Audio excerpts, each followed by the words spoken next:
This is the third letter that I wrote. It's based on Revelation 4 and 5. It's definitely the heaviest. It's in those chapters we are given a picture of John in his ringside seat for the opening ceremony of the culmination of God's plan.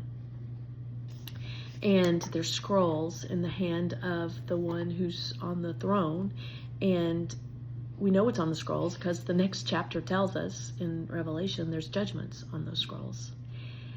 And John weeps bitterly when it seems that no one can open the scrolls. And I ask myself, why?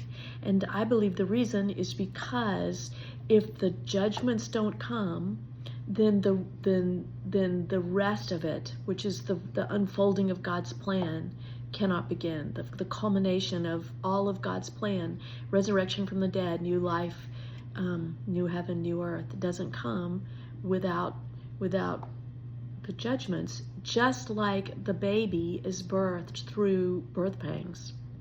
And so it's like in any trial that, the things done on the earth, they cry out. The murders, the oppressions, the injustices done by horrible leaders, those things cry out. And like in any trial, you have a period of time where truth is sought and each side gets to state their case.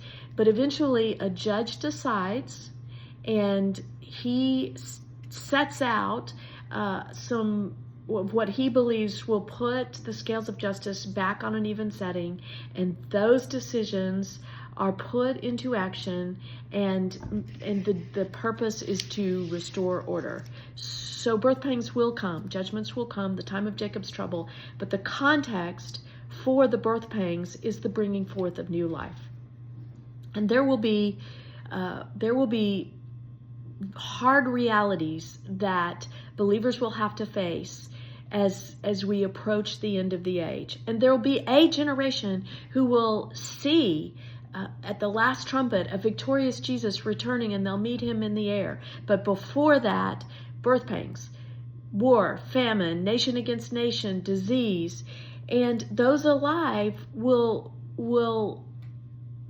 need to understand the what and the why of God's plan, because as this irrational anger is poured out upon the earth, our concepts of God's loving kindness and providence,